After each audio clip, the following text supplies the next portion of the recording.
So, welcome everybody to the latest episode of Tram Chats. You may notice we're doing it in a slightly different space at the moment. Our previous ones of these have been in a tram down at Tramtown, but due to some survey work that's ongoing at the moment with the tram shed, we don't have access, and I'll do another video about that in the future as to what we're doing and where we're up to.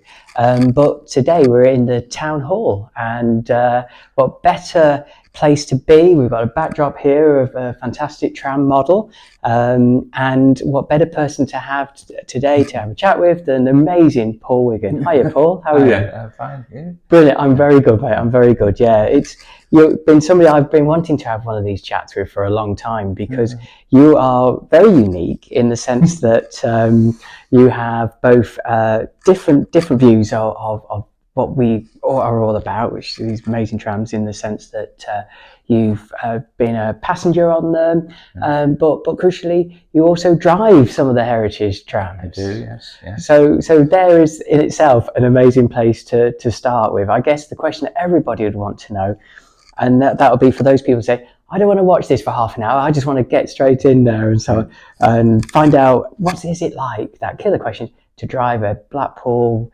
tram. For a start, it's a great privilege, and I do feel that as a Sandgronan, born and bred in Blackpool, always lived in Blackpool, the trams have always been in Blackpool, and it's really great to get involved with driving the heritage trams.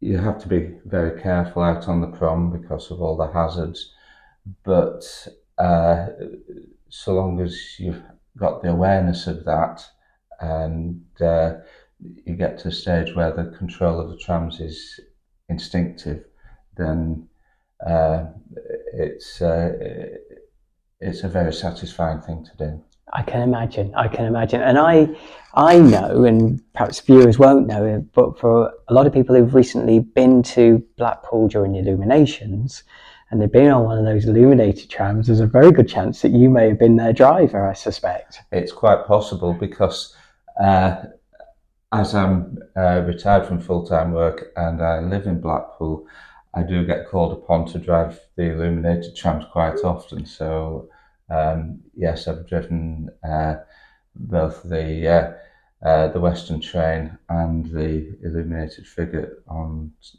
numerous occasions. Yes, and again, I suspect what the public don't realise is that the drivers of those and the guards of the illuminated trams, they don't get paid. You do it because you love. That's right. The workshop staff are paid, and there's a lady who does the admin who's paid, but everybody else, the drivers, conductors, the inspectors, are all volunteers, all do it in their own time, and many of them come from far afield. They come and stay in Blackpool for a few days, or they'll come for the weekend, all at their own expense, just for the love of the trams. I'm fortunate, being local, I can actually walk to either depot from home, so in that respect I'm very lucky. Absolutely. Well, if we need to work out if there should be some kind of Blackpool medal that goes to yourself and some of the others in the team. Well, there are quite a few others who really put a lot into it. Yes. Yeah, I just couldn't imagine the illuminations without the illuminated trams, and without you guys doing that and giving up your time. What a poor experience Blackpool would offer and the world would have without that. Absolutely, yes. So the next question is linked to that is, and I guess this is a tough one because I imagine it comes with positives and negatives, but do you have a favourite tram to drive, and do you have a favourite time to drive it? I like driving the balloon trams, the double deckers. Partly, I suppose, because I did my driver training on one of those, so I'm very familiar with them.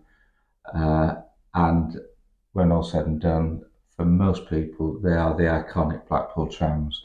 So give me any of the double deckers. If I had to pick one, it would be 717. But I'm quite happy to drive any balloon.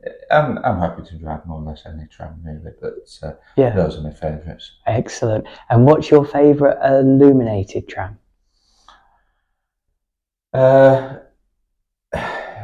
It's close. The train is can be a bit of a challenge.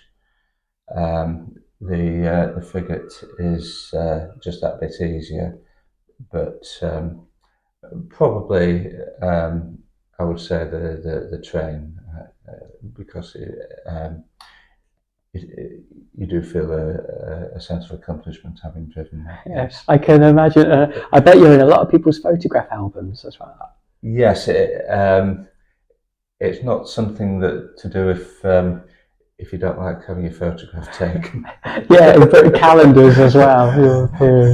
Yes, the worst one for that is Bolton 66, where it's the driving position is fully exposed, and it does attract a lot of attention. So, yes, I must have been in plenty of photographs of that. Absolutely, and if I'm right, that's like an Edwardian vehicle, isn't it? For those that don't know. Yes, 1901. 1901. Yes. What is it like driving a 1901 vehicle in a 21st century world? Again, it is a challenge. It's not the fastest of trams. It was built in an era where most traffic was horse-drawn, so it's not built for speed. But then again, you wouldn't want to push your luck with it too much speed-wise.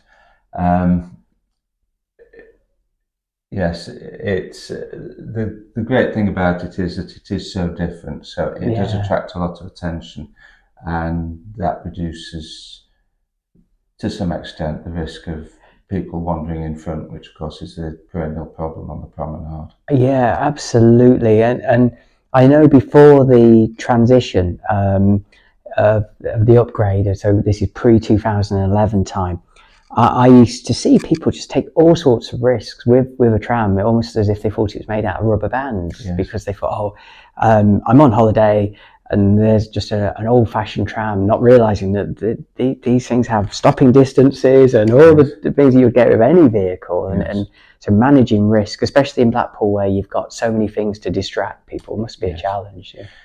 It is, certainly when you're driving, you rely to an extent, as with driving any vehicle, on your peripheral vision, but you really do have to concentrate on what's happening on the track and a few yards either side of it, just to try and anticipate what's going to happen. Yeah, absolutely. Yeah, your instinct must be full on, especially when we have those big events. Because one of the things I know from being on the council is that everybody's so busy trying to organise an event, they sometimes don't always think about all the other people who've got their events on. So you can sometimes look at a diary and you've got a big football derby, you've got an air show, a young farmers event, and everybody's in the same space at the same time. And it can be really challenging, can't it, in organising anything like that? It really can. And when we have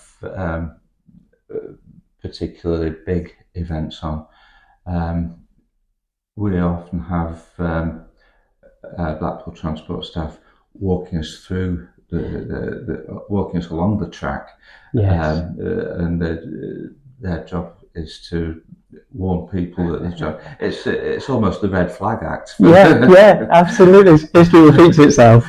Yes. Yeah. Yes. It's the classic, and I know it's an urban myth about the cosmonauts and a pencil in order to use it in a spaceship, but sometimes the best technologies are the most simplest in controlling people.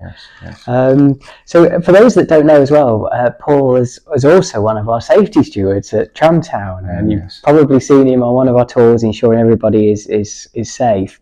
I know from a personal experience you've been incredible support for that, because you've linked us to lots of different organisations and have been a bridge in terms of approaches, and that was really important. It still is really important. How have you found that challenge, Paul? Well, it's teamwork. So the way we do it, for those who haven't been around Tramtown, is that there's a guide and 2 safety stewards. So between us, we're there to, first of all, make sure that people are actually safe, keep them away from open pits, warn them of other hazards. But we're also there to answer questions, because very often with the tours, people can be a little bit shy about asking a question in front of a lot of other people. Yeah. So the guys will often have quietly answer a question that people feel might be a bit silly, or they don't want to draw attention to themselves.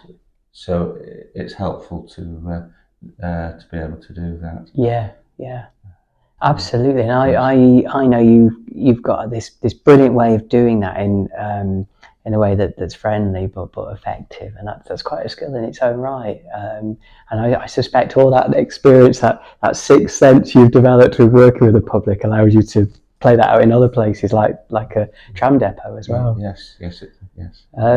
So in terms of your past, so you didn't work for Blackpool Transport previously. No.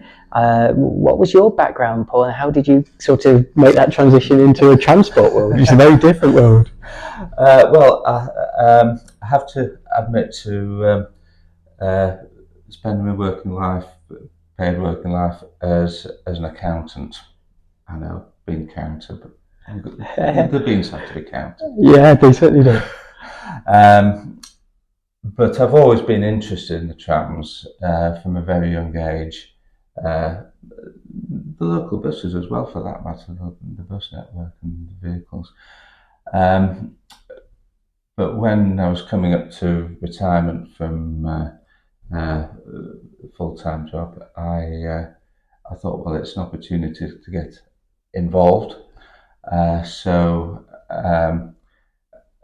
I applied, first of all, to be a conductor. Spent 12 months as a conductor on the heritage trams.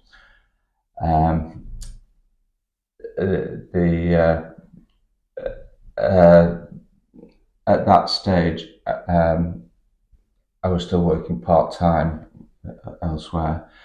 But once I'd fully retired from full-time work, I was more or less invited, really, to be a driver. The managers were obviously very conscious of the fact that I was local, and that was an incentive, and it was something that I'd wanted to do. So I did the driver training with a very good instructor, and since then, most of the time I've been driving, but occasionally drivers help out as conductors as well. So you get to see both sides of it. Yeah. But yes, I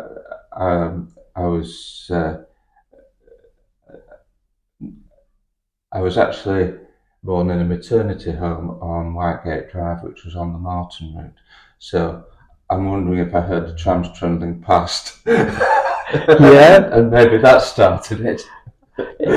It's very interesting to say that there is something about trams, isn't there? They're incredibly sensory things. Yes. We just think, oh, they're just vehicles. They're so not, are they? They're time machines.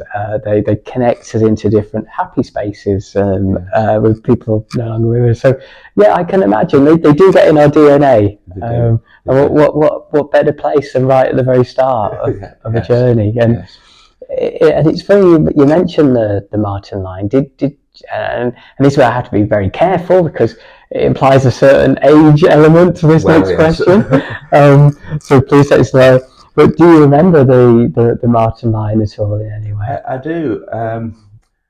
As it happened, my paternal grandparents lived not far from Martin Depot. Oh, wow. So I saw them quite regularly at that time. And of course, the Martin trams went into town to Talbot Square, so I would often see them then. And those vanbacks were brilliant trams. It's just a shame that they didn't last longer than they did. Yeah. But yes, it was a very intense service on that route at that time, and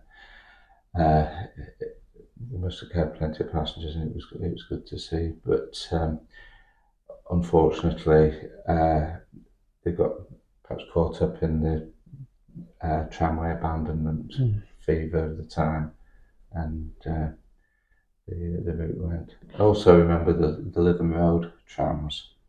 In fact, my first school was on Lytham Road, and I can remember now that looking out of the window one day, which probably I shouldn't have done, I saw, oh, the double-decker went past. And I mentioned it to my father afterwards. He said, well, that's because the summer season started, so they're putting double-deckers on now. Ah, right. Yeah. Yes, so they went down to Squires Gate, to the airport.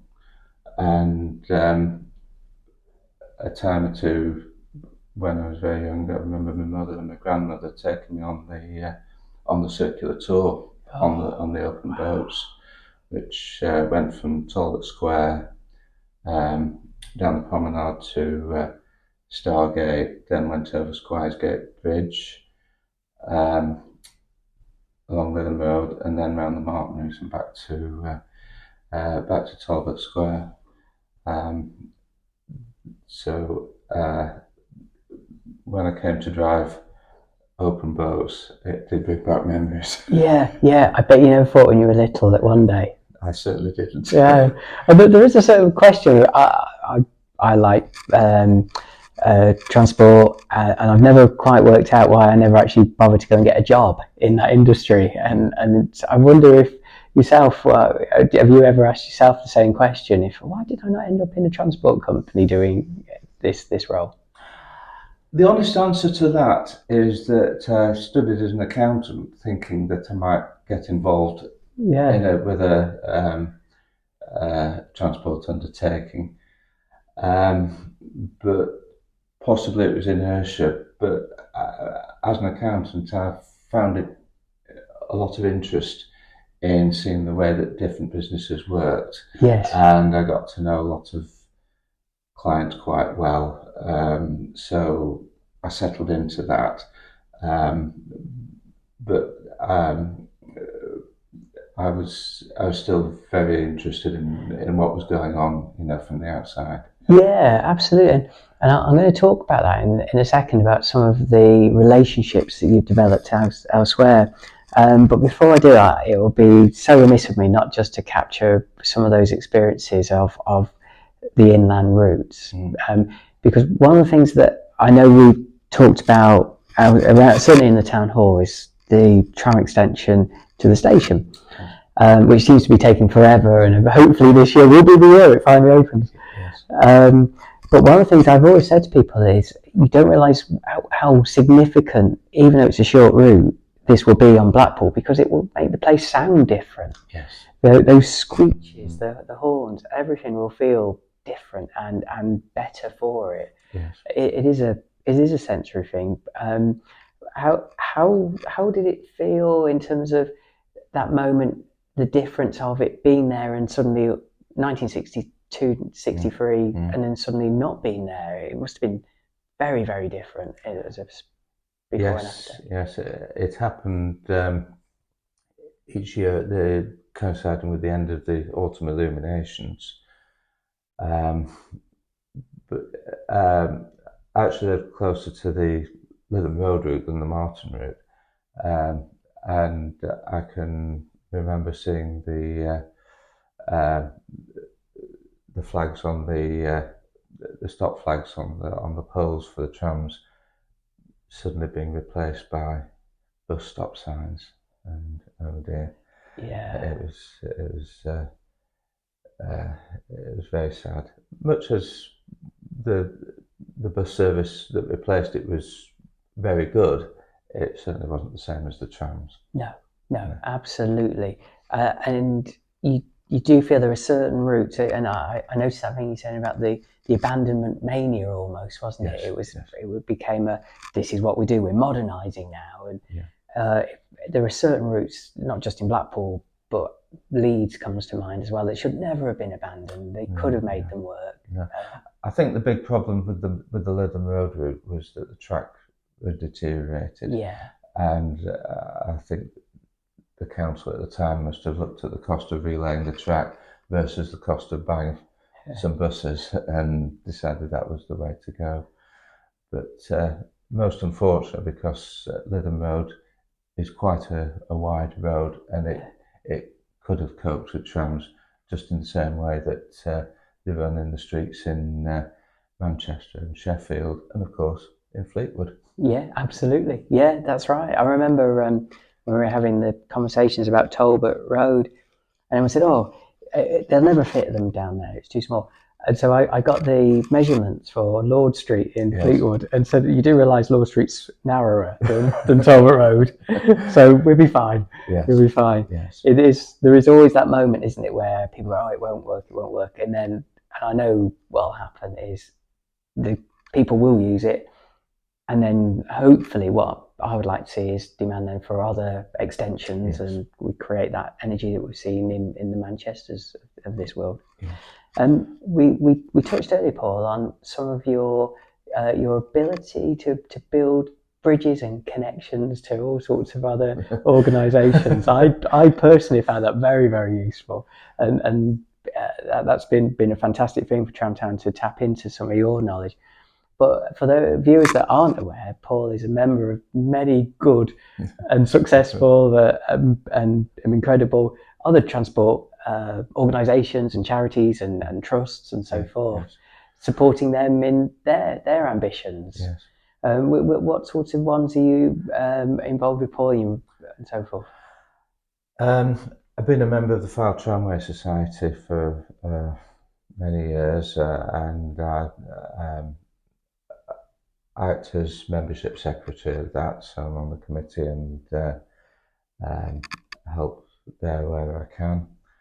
I'm a trustee of the Fylde Transport Trust, which owns several trams and several buses as well. Also, if I can talk about those rubber tired things, I'm a member of the Omnibus Society.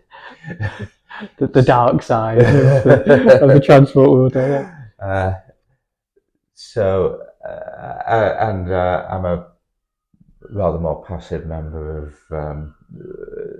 several other enthusiast organisations, such as the Ridley Vehicle Preservation Trust, and I'm a member of Tramway Museum Society at Christ, but again, I'm a very passive member of that. But amazing. You can't do everything. No, if only we had more time, isn't it? To the things we could do. But what's it really interesting about that is, until we met, I didn't know some of these organisations existed and some of the work that we're doing. But it just shows what is going on out there in terms of people saying, actually, if we don't do something, we're going to lose this. And then a future generation will go, oh, what a waste. And so the people that are involved, like yourself and others, are doing incredible work. Well, the Fylde Tramway Society was formed in 1971, and it was at the time basically a pressure group for the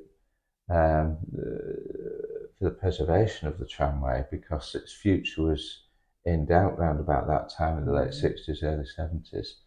And of course, it was that situation that brought in the OMO rebuilds, so that there could be one person operated pay as you enter, so that that kept the cost down, and they really saved the tramway at the time. Yes.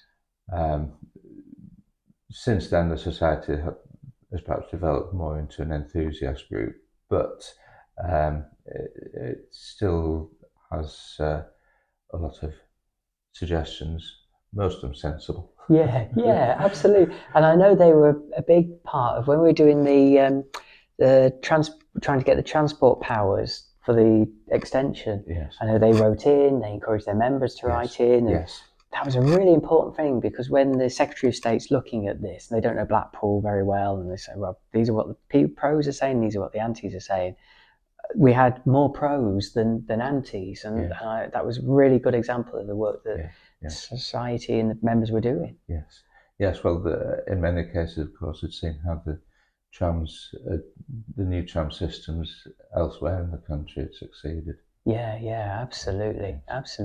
And again, we'll try and put some links in on the page below. You can see when you scroll down, so how to join these different organisations, and if you want to get involved and so forth. But they do play a big part, not just in vehicle preservation, but also developing policy. Yes. I know from a council perspective, having an organisation that says X, Y, Z is very useful. And no, that's excellent, Paul. Well done. And what does the future look like, Paul, for you? Do you want to be driving? Have you ever been tempted to drive Flexities at all, or? I think the nearest I'll get to that is that they've got a system at Stargate to show for training purposes, so they might let me have a go at that, but I'm not sure that they'll let me loose on a Flexity. They obviously we cope with the same infrastructure, but with the Flexities, it's almost like sitting at a computer desk. Our trams were built before computers were invented. Yeah, they're very much the analogue version. Yes, very much so. Yeah, I was there when Boris Johnson, the former Prime Minister, came to Stargate Depot, and he had to drive it a little bit. And I do know there was somebody with the hand near the emergency brake, very close as it starts moving forwards. Yes. The only other question I was keen to ask you, Paul, is will you be driving a heritage vehicle on the tram extension bit in the future, do you think? As I understand it, heritage trams will be going up to North Station. I haven't heard yet on what basis, but they will go up there, and I would expect that most of the drivers will be trained on the extension. Yes. So I expect to see pictures of you in a cab outside the station nearby anyway, and that would be a big moment, I think, wouldn't it? Yes. Almost, it feels like we're righting a wrong of the past with something like that. Yes. And no, that's wonderful. Thank you ever so much for your time today, Paul. It's been really, really good. Just a sincere thank you, though. I know there are services that have run that have made people happy, and they've added to their Blackpool experience because you were there and others. Well, it's teamwork. Yeah, it really is. Yeah, you've been an amazing asset, and I will. I do think you deserve some kind of recognition for that, and hopefully this is just the start. So thank you. Hey. And if you would like to be interviewed about your experiences of driving trams, riding trams, just seeing trams in Blackpool, please contact us below, and we look forward to doing the next video shortly. Thank you.